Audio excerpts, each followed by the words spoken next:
wabarakatuh. Perkenalkan, saya Vera Novitasari, Fakultas Ekonomi dan Bisnis, Prodi Ekonomi Pembangunan Universitas Bung Hatta, akan menjelaskan tentang macam dan sumber pencemaran. Macam pencemar.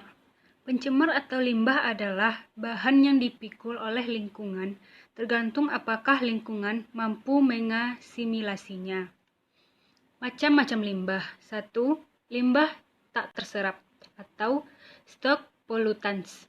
Merupakan limbah yang susah dicerna secara biologis seperti botol kaca, logam, timbal, dan bahan berbahaya beracun atau B3. Yang kedua, limbah terserap atau found pollutants. Selama tingkat buangan tidak melebihi daya tampung. Contohnya, limbah organik yang dibuang ke sungai yang kaya akan oksigen, maka bakteri yang ada di sungai akan mengubahnya menjadi anorganik. Dampak limbah menurut luasnya, vertikal atau horizontal. 1. Limbah lokal, yaitu kerusakan sebagai akibat dari pencemaran yang berada di sekitar sumber pencemaran.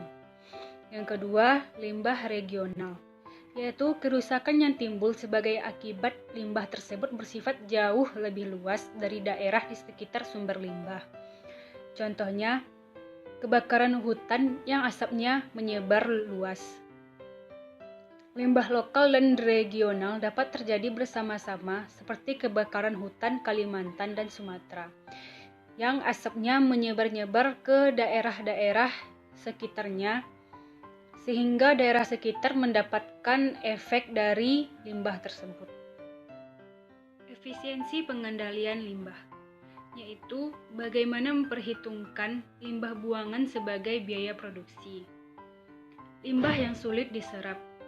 1. Alokasi atau volume limbah yang efisien adalah alokasi yang dapat memaksimumkan nilai sekarang dari manfaat sosial bersih yang ditimbulkannya. 2.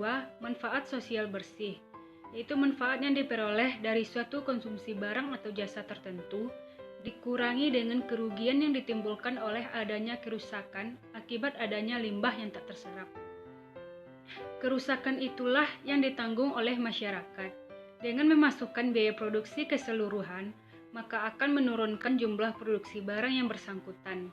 Dampak limbah ini akan terasa bagi generasi yang akan datang dengan bentuk biaya kerusakan yang tinggi. Limbah yang mudah diserap lingkungan, yaitu mempengaruhi kerusakan saat ini pula, tidak untuk masa yang akan datang. Dengan kata lain, kita dapat menggunakan analisis yang relatif sederhana dengan tidak kompleks sifatnya. Pencemaran pada sumber daya air.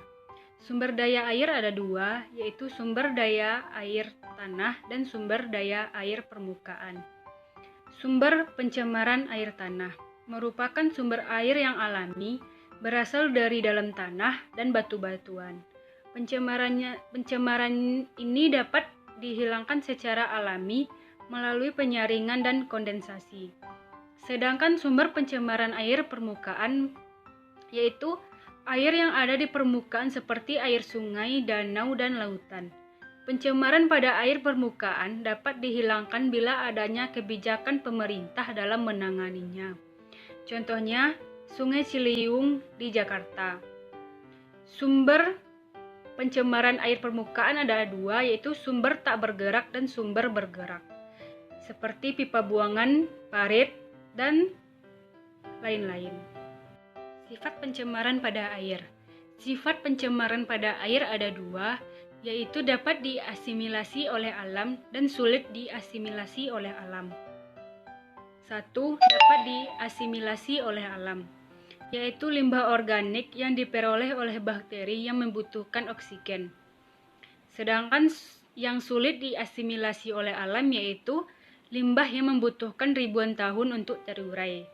Limbah jenis ini sangat berdampak bagi generasi yang akan datang, seperti sampah plastik yang akan merusak ekosistem air nantinya.